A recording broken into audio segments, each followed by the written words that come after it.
नमः सिद्धेभ्यः। ओम नमः सिद्धेभ्यः। ओम नमः सिद्धेभ्यः। अहिंसा परमो धर्म की। आचार्य गुरुवर श्री कुंद कुंद भगवान की। आचार्य गुरुवर श्री ज्ञान सागर मुनि महाराज की। संत शिरोमणि आचार्य गुरुवर विद्यासागर जी महाराज की।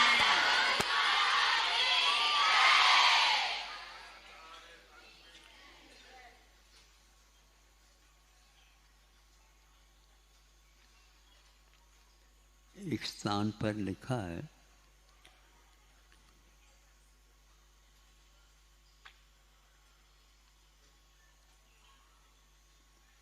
उपवास करने की बात है, किंतु गुरु के द्वारा कहा जाता है कि आज आप उपवास न करो। हम करने के पक्ष में, गुरु नहीं करने के पक्ष में। क्योंकि जो अस्वस्थ हुआ है उसकी वैयावृत्ति हेतु आज का भोजन आपको करना अनिवार्य है। यह साधुओं के लिए शिक्षा दी जा रही है, वहाँ की बात। और सामने जो बैठी सभा है उसके लिए भी यह लागू हो जाता है। संतों का कहना है, शरीर के बिना धर्म साधन नहीं होता और अन्न के बिना यह शरीर का टिकाव संभव नहीं। अन्न लेना अनिवार्य है, लेकिन कौन सा अन्न लेना, स्वयं को भी हम संयत बना रखें। और जो रुग्ण हुआ या अस्वस्थ हुआ है उसकी स्वास्थ्य भी बहुत जल्दी जल्दी ठीक हो।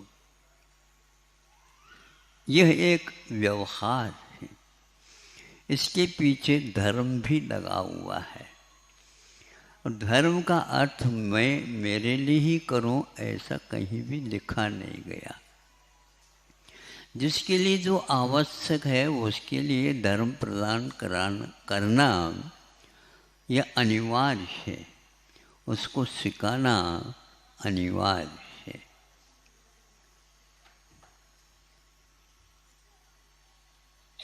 ये एक सामान्य बात हो गई।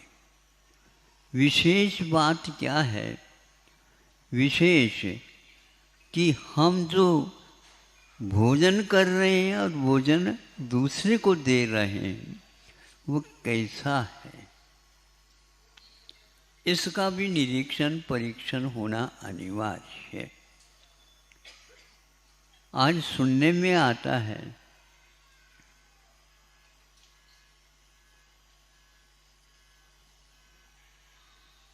प्लास्टिक के चावल बन रहे हैं।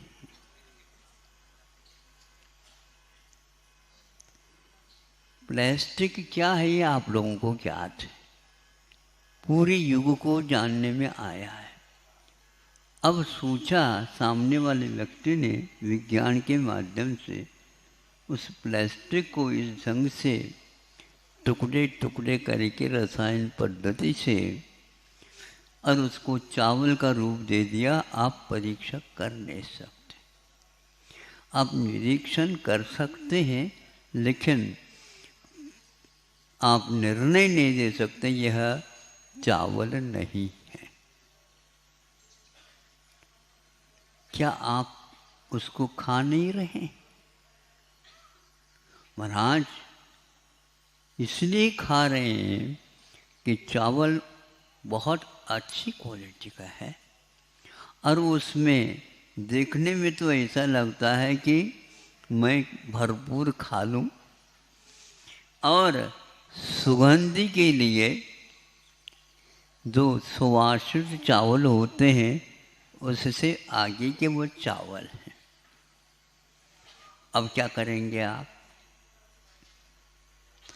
आंतों में जाएगा, क्या वह रोग पैदा नहीं करेगा? इसीलिए जो यहाँ पर अभी कहा गया है, स्वस्थस्य स्वास्थ्यम रक्षेत।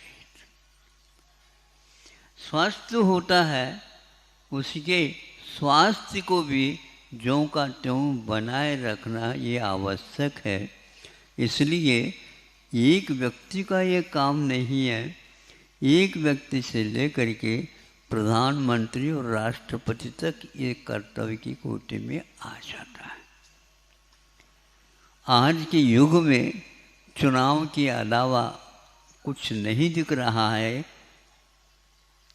राजनीति की अपेक्षा से, और शिक्षा के क्षेत्र के अपेक्षा से साइंस विज्ञान के अलावा कोई पढ़ाया ही नहीं जाता है। बच्चा पढ़ना ही नहीं चाहता, पढ़ना चाहता भी है तो अभिभावक बहुत जल्दी भावुक हो जाते हैं। अब उनकी भावुकता को हम कैसे मिटाएं? आप ही मिटा सकते हैं। बच्चे ही अपने माता पिताओं के, लेकिन उनके ऊपर ऐसा प्रभाव पड़ा है अभिभावकों के ऊपर, हमारे बच्चे को तो देशी तो है ही, लेकिन विदेशी शिक्षा भी दिलाना है। अब कौन से तिलक में तिलक लगाए कि ये देशी शिक्षा है और ये विदेशी शिक्षा है?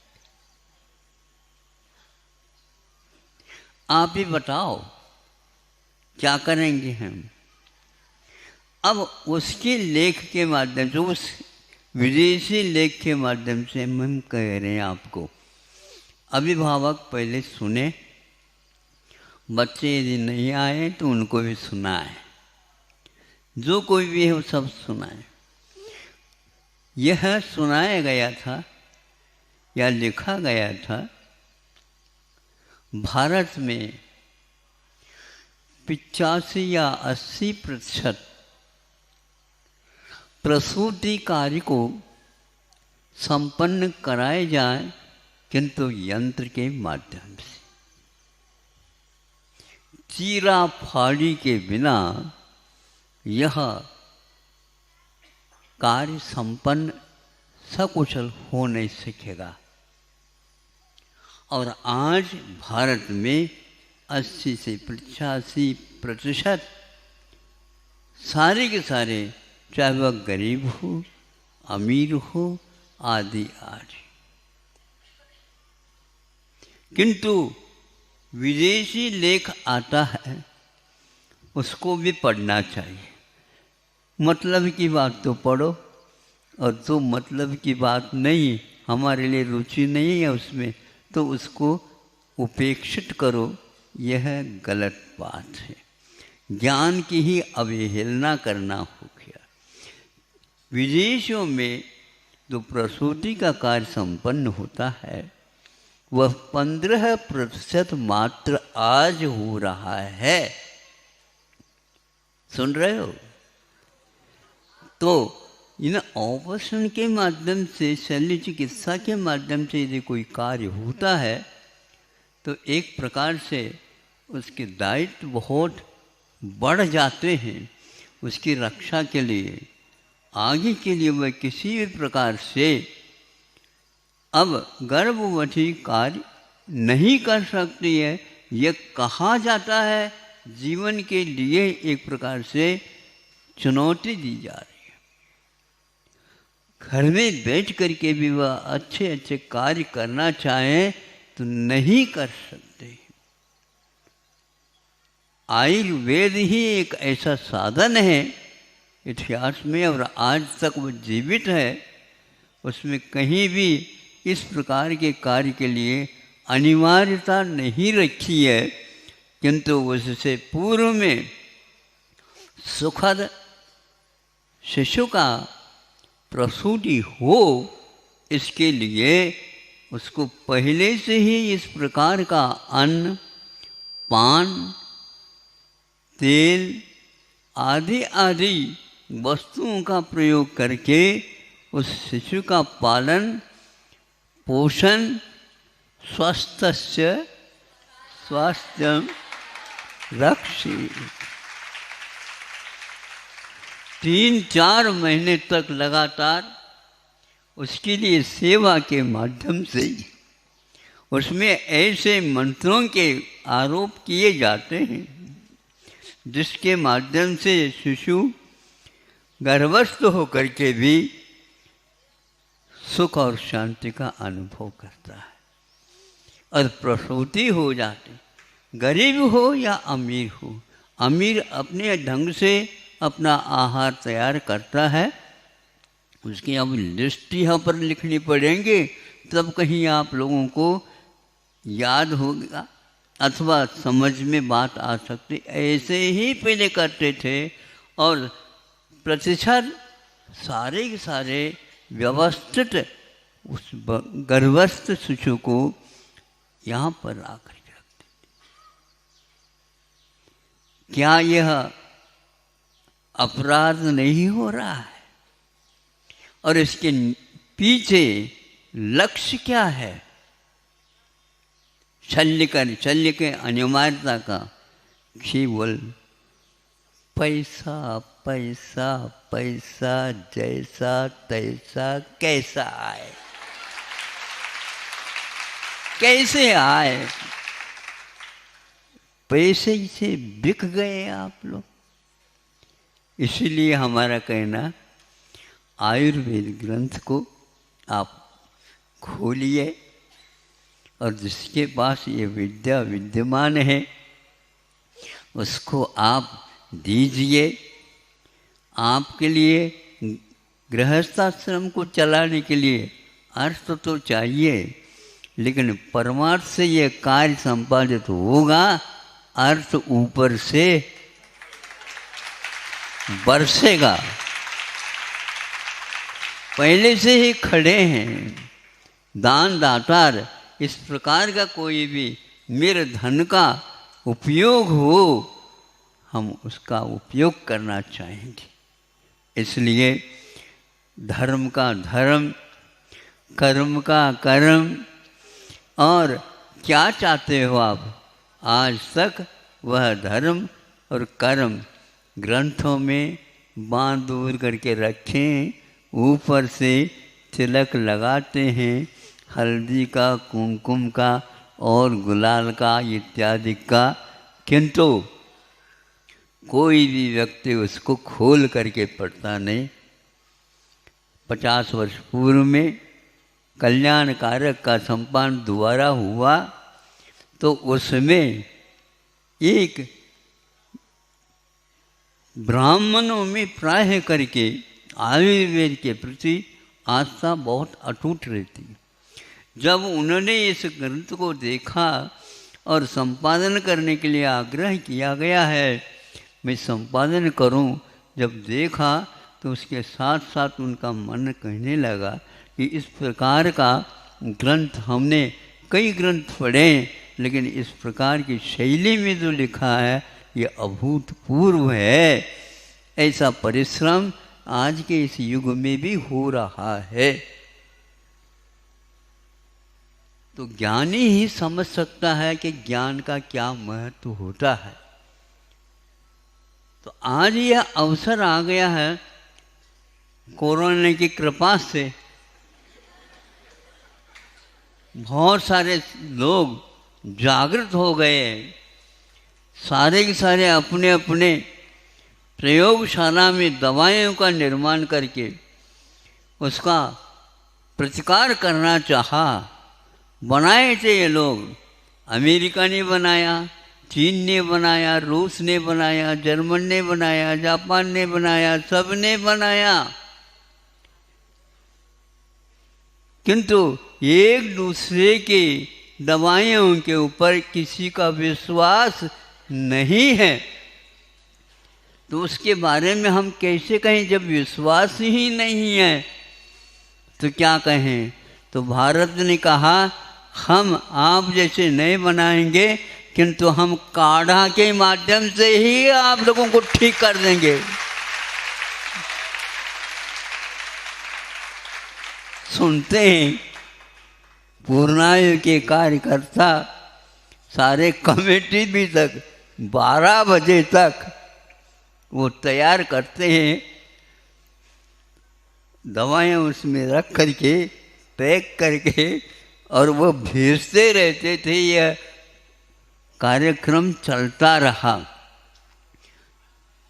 भले ही खरीदते हैं दूसरे कोई पेटी के अनुसार चलने वाली दवाई, लेकिन सामने काढ़े की वह पैकेट रखे रहते थे और हम यही सेवन कर रहे हैं।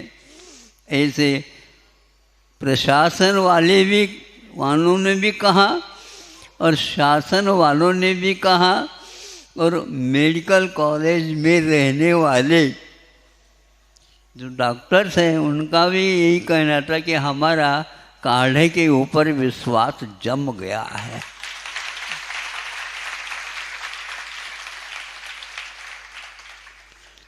इसमें कोई मंत्र विशेष नहीं और कोई तंत्र नहीं है, केवल हम अपने सद्भावों के माध्यम से किसी भी प्रकार से यह प्रकोप शांत हो और सब लोग जल्दी जल्दी स्वास्थ्य का लाभ ले सके। ऐसे भी कई उदाहरण मिल रहे हैं। मैं ये कहना चाहता हूँ आप लोग इस ओर दृष्टिपात अवश्य करें, क्योंकि जब तक हम उस साहित्य की ओर अवलोकन नहीं करेंगे तब तक वर्तमान में जो भयंकर रोग हो रहे हैं उनकी इलाज के लिए एक दिन हाथ ऊपर करने की अपेक्षा सर्वप्रथम हम अपने चश्मा को उतार करके उन ग्रंथों का अवलोकन करने का प्रयास करें। इसमें कभी धोखाधड़ी नहीं होगी। शल्य चिकित्सा चूँकि आयुर्वेद में विधेय नहीं माना है, उसको कहीं लिखा नहीं गया, ऐसा नहीं। शल्य चिकित्सा है, शल्य चिकित्सा का तो चीरा पाढ़ी है, नहीं है, एकांत नहीं है ये, किंतु उस गांठ को, उस विकृति को गलाना है, जलाना है। तो ये किसके द्वारा भी, किसी के द्वारा भी किया जा सकता। वो चीरा फाड़ी से ही वो ठीक हो सकता, ऐसा कहीं भी नहीं निकाला। एक क्षारकम जो कर्म होता है आयुर्वेद में, उसके माध्यम से, उसके सेवन करने से वो गांठ पिघल करके कहाँ चला जाता पता नहीं। आप लोगों को अभी विश्वास इसलिए नहीं होता क्योंकि आप जिससे परिचित हुए हैं उसके प्रति आपका बहुत बड़ा गाढ़ विश्वास है। विश्वास को मैं समाप्त करना नहीं चाहता, लेकिन दूसरे की ओर देखो तो सही, कम से कम वह गायब कैसे हो रहा है।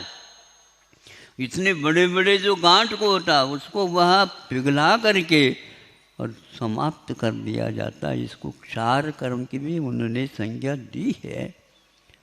यदि आप चाहते हैं तो हमने एक बार सुना था, अमृत धारा है जिसमें 3 वस्तु मिलती हैं, पेपरमेंट, कपूर, अजवाइन का फूल। ये 3 हैं और सस्ते भी हैं और सब जगह ये उपलब्ध भी होते हैं। और उसके प्रयोग करने से तात्कालिक 1 सेकंड, 1 मिनट भी नहीं लगता, घाव में से गिर गया और उसमें से खून बह रहा है, उस बहते खून को वह बंद कर सकता है 1 मिनट के भीतर। ये अमृत धारा है। और उसी को यदि लगाते चले जाएंगे तो पक्का है आज 8-10 दिन हो गए होंगे प्रमाद के कारण, और नीचे देखते हुए भी वह नहीं दिख सका क्योंकि ब्रेकर लगाया था वहाँ पर। तो हमने कहा ये तो रंग है, लेकिन वहाँ पर कुछ ऊंचा बनाया था तो हाथ जा कर के टिक गया, तो वहाँ पर घाव हो गया और खून आ गया। इसको लाओ, ये लाओ, लाओ, ये कुछ भी नहीं लाओ, यदि अमृत धारा है तो लाओ। और उसको लगाने से आधा मिनट भी नहीं लगा, खून जहाँ जहाँ से आ रहा था वह रुक गया। ऐसे 2-3 उदाहरण मिले। हमारा तो विश्वास अमृत धारा के ऊपर जम गया।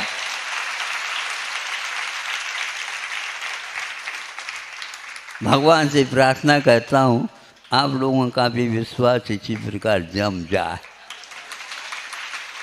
हम जबरदस्ती नहीं कर रहे हैं, लेकिन जो जबरदस्त लिखी गई है उसके बारे में सोचना तो आवश्यक है।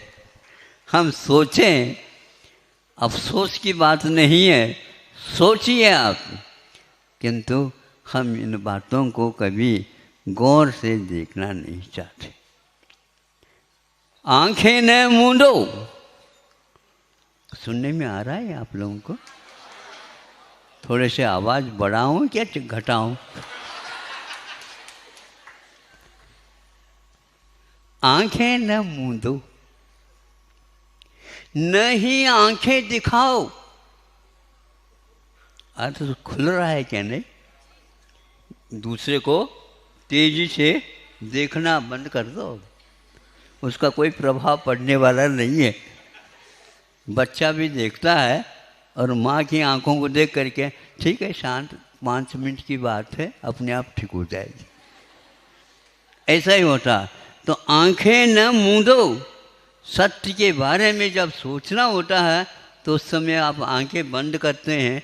तो मैं सोचता हूँ आंखें बंद करके ये सोच रहे हैं, नहीं पश्चाताप कर रहे हैं, हम इसके बारे में कुछ भी नहीं जानते। तो इसलिए कहा जा रहा है आंखें न मूंदो, न ही आंखें दिखाओ। फिर क्या करो? सच क्या है देखो, परीक्षण करो। विश्व में हाहाकार हो रहा है एक रोग के पीछे, अभी भी वह दवाइयाँ बन रही हैं। दवाएं नहीं बन रही महाराज, केवल इकट्ठा हो रहा है, इकट्ठा हो रहा है। तो इतने परिश्रम क्यों कर रहे हो? नोट इकट्ठा करो और यह 2000 का नोट गायब हो जाएगा तो अपने आप ही आप दोगे, ये पक्का है। ये मालूम है कि भारतीय परंपरा में प्राय करके गाड़ करके रखते हैं। नोट को गाड़ करके मत रखा करो। वह चांदी की मुद्रा, पंचम जार जिसको बोलते हैं आप लोग, यूं करके ऊपर फेंक दे देते हैं तो दुकानदार क्या सुनते हैं? उसकी झनन आवाज़ सुनते हैं तो ये ठीक है, और इसमें से कुछ आवाज़ नहीं निकला, ये खोटा है। आयुर्वेद खोटा नहीं है। आपके निगाह में जो खोट है उसको दूर करने की क्षमता रखता है। दवाई के मूल्य के बारे में मत पूछो, बहुत कम दाम में वो औषध आपके लिए उपलब्ध होता है। निःशुल्क बांटने का परंपरा या रिवाज था, आज भी विद्यमान है, क्योंकि उन दवाओं के माध्यम से चेतन को दिशा मिलने वाली है, केवल शरीर को नहीं, चेतन को मिलने वाली है। ऐसे दवाइयों के माध्यम से हम सामने वाले के जो बिल्कुल असाध्य भी रोग हो उनको भी हम अवश्य ठीक कर सकते हैं। ऐसे ग्रंथों में कई बातें लिखी गई हैं। आप लोगों को फुर्सत हो तो अवश्य इसका अध्ययन करें, नहीं है तो अपने बच्चों के ऊपर कृपा करके ऐसे संस्कार डालो, बेटा मैंने नहीं किया लेकिन तुम कर डालो। तो ऐसे बच्चे बच्चियाँ आ रही हैं। महाराज अभी आपने बच्चे की तो बात ही नहीं कही। तो कह रहे हैं पहले जो बाहर भेजे जाते हैं उनको पहले हम रक्षा करते हैं, तुमको तो यहीं के यहीं रहना है। अब उसके बारे में भी सोच रहे हैं कि उधर एक छात्रों का महाविद्यालय और एक तरफ छात्राओं का महाविद्यालय।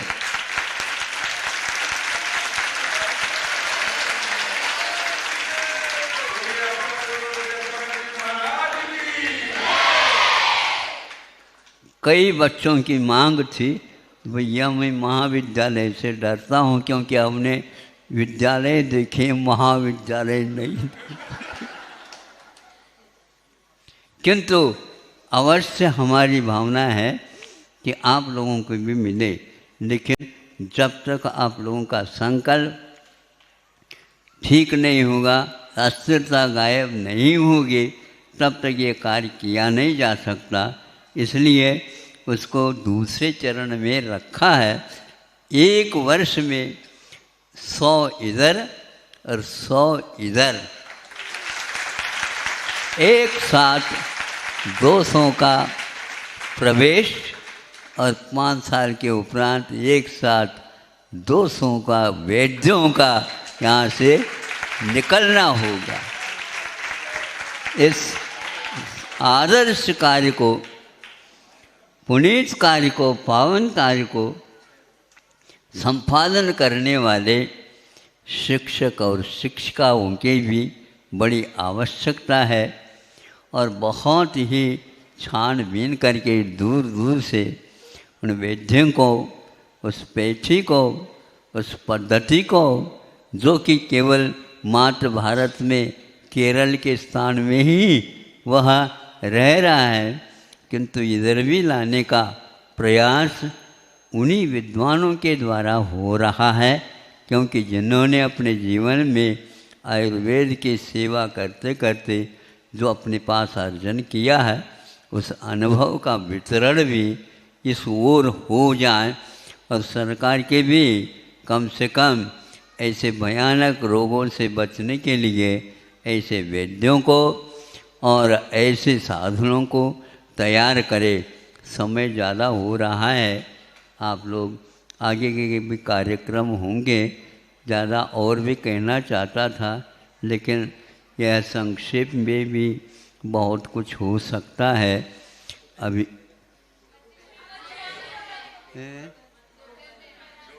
दोपहर में अच्छा, अभी मैं हाँ नहीं कहता, देख लेते हैं। वैद्य लोग जो है, क्योंकि हाँ कहने से मैं बंध जाऊंगा और ना कहने से आप नाराज होंगे, इसलिए हाँ देख लो। तो ये देख लो में आपकी भूख बढ़ेगी, अवश्य बढ़े इन्हीं भावों के साथ। अहिंसा परमो धर्म की।